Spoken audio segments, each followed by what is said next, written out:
আসসালামু আলাইকুম। আশা করছি আল্লাহর অশেষ রহমতে সবাই খুব ভালো আছেন। আলহামদুলিল্লাহ আমিও খুব ভালো আছি। খুবই চমৎকার একটা জায়গায় যাচ্ছিলাম সেদিন। তো সেই জার্নিটাই আপনাদের সাথে শেয়ার করব। যদিও আমি এই মুহূর্তের মানে এই দিনের ভিডিওটা ২ ভাগে ভাগ করেছি। এটা হচ্ছে ১ম ভাগ। তো আজকে ১ম ভাগ দেখার জন্য আমন্ত্রণ জানাচ্ছি ইনশাআল্লাহ। ২য় ভাগ নিয়েও খুব শীঘ্রই হাজির হয়ে যেতে পারবো। তো এই ভিডিওটা ২০২৪ সালের ডিসেম্বরের ভিডিও, অর্থাৎ প্রায় ১.৫ বছর আগের। একটু বড় বিদায় আমি এটা ভয়েস ওভার দিতে একটু লেট করছিলাম। তো ভাবলাম যেহেতু বড় আমি ২ ভাগ করেই দেই। অনেকক্ষণ যেহেতু কথা বলতে এখন ইচ্ছে করছে না বা গলাটায়ও সমস্যা হচ্ছে। তাই জন্য আমি ভাবলাম অল্প অল্প করে ২ ভাগে দিলে এটা আমার জন্য সুবিধা হবে। আর যারা আপনারা দেখবেন তারাও ফুল ওয়াচ করতে পারবেন। তো অনেকেই কিন্তু নতুন নতুন আমার ভিডিও দেখছেন। তো সবাই অনেকেই হয়তো আমাকে তাদের চ্যানেলে পাচ্ছেন না আমার চ্যানেলে ভিডিও দেখার পরও। তো ইনশাল্লাহ আমি একটু ফ্রি হয়েই খুব শীঘ্রই সবার চ্যানেলে যাব এবং ইনশাল্লাহ অবশ্যই আমাদের ভিডিওগুলো ফুল ওয়াচ করে দিব।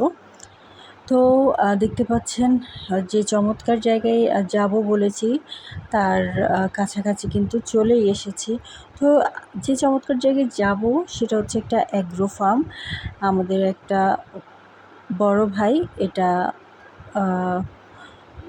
উদ্বোধন করেছেন বা এটা বানিয়েছেন।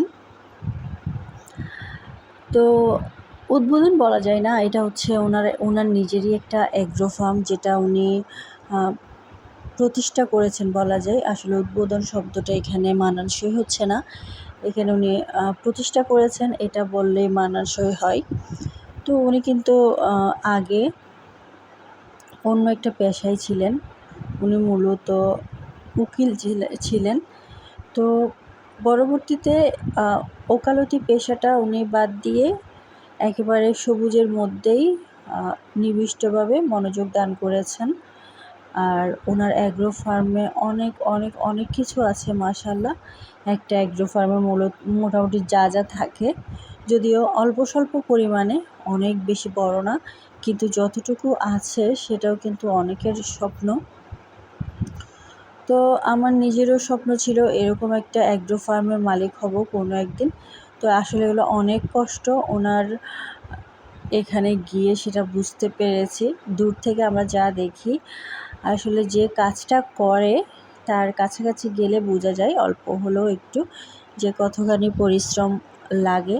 তো এটা কিন্তু একেবারেই গ্রামের ভেতরের দিকে। উনি এখানে অনেক বিঘা জমি কিনে এগুলো করেছেন। এখানে অল্প করে ওনার বাবার জায়গা ছিল, তো পরবর্তীতে উনি আবার নতুন করে কিনে এটার একটা উন্নত রূপ দিয়েছেন। তো উনি কিন্তু প্রকৃতির সাথে এখানে বিজ্ঞানেরও একটা সুন্দর মেলবন্ধন ঘটিয়েছেন। বিভিন্ন ধরনের নতুন যন্ত্রপাতি সব কিছু ওনার ওখানে আছে। আর উনি বেশিরভাগ যে সারটা ব্যবহার করেন সেটা হচ্ছে জৈব সার। এছাড়াও অবশ্যই রাসায়নিক সার ব্যবহার করতেই হয়। তো এটা হচ্ছে ওনার বাবার নামে উনি মিলিয়ে তারপর হচ্ছে এই অ্যাগ্রো ফার্মটা করেছেন। ঢুকতেই দেখতে পেলেন বিশাল পুকুর। তো এখানে পুকুরই আছে প্রায় ৩-৪টা মতো। এছাড়া হাঁস মুরগি, গরু ছাগল কোনোটারই কিন্তু অভাব নেই। অনেক উন্নতভাবে তাদেরকে লালন পালন করা হয়। বিশেষ করে খুব সুন্দর পদ্ধতিতে বাচ্চাগুলোকে, মুরগির বাচ্চা, হাঁসের বাচ্চা, এগুলোকে প্রতিপালন করা হয় যেন এগুলো মারা না যায়। কৃত্রিম পদ্ধতিতে এখানে হিটের ব্যবস্থা করা হয়েছে। এরপর ছাগলের ক্ষেত্রেও কিন্তু উনি প্রচুর নতুন উদ্ভাবন প্রক্রিয়া এখানে প্রতিষ্ঠা করেছেন।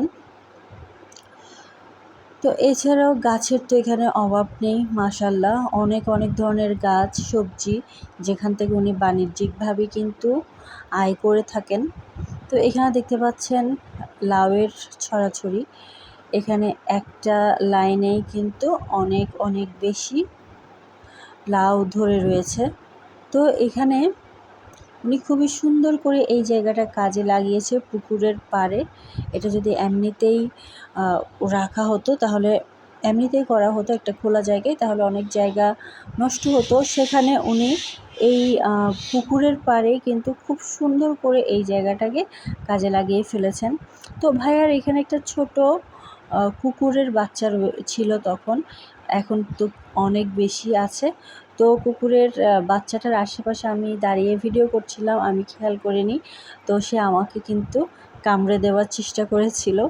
আমার খুবই ভয় লাগে এই ধরনের জন্তু, বিশেষ করে কুকুর তো আমার অনেক বেশি ভয় লাগে। তো খুব সহজেই কিন্তু তার হাত থেকে নিষ্কৃতি পেয়েছিলাম আলহামদুলিল্লাহ, না হলে কিন্তু আমাকে ভ্যাকসিন দিতে হতো। যদিও সে কিন্তু বন্ধই ছিল, অর্থাৎ খোলা ছিল না, তারপরও তার আশেপাশে ছিলাম বিধায় তার একটু সুবিধা হয়েছিল, তবে তার উদ্দেশ্য সফল হয়নি আল্লাহর রহমতে। তো এরপর আমরা ঘুরে ঘুরে দেখছিলাম ভাইয়ার এখানে আরও যা যা জিনিস আছে সেগুলো। এখানে চমৎকার কিছু ফুল গাছও ভাইয়া রোপণ করেছেন, সেগুলো কিন্তু বেশ বড় হয়ে গিয়েছে। তো ভাইয়া এখানে আমাদের সাথে একজন লোক দিয়ে দিয়েছেন, আমরা ঘুরে ফিরে তার খামার অর্থাৎ ফার্মটা দেখছিলাম। এখানে দোতলা বিশিষ্ট ঘরে ভাইয়া মুরগি, তারপর হাঁস, ছাগল এগুলো পালন করে। আর গরু যেহেতু বড় প্রাণী, তাই সেগুলো নিচেই লালন পালন করে। তো আমি আজকের ভিডিওর প্রথম অংশ এখানেই শেষ করছি। ইনশাল্লাহ পরবর্তীতে নতুন আরেকটা অংশ নিয়ে খুব শীঘ্রই হাজির হয়ে যেতে পারবো। আল্লাহ হাফেজ।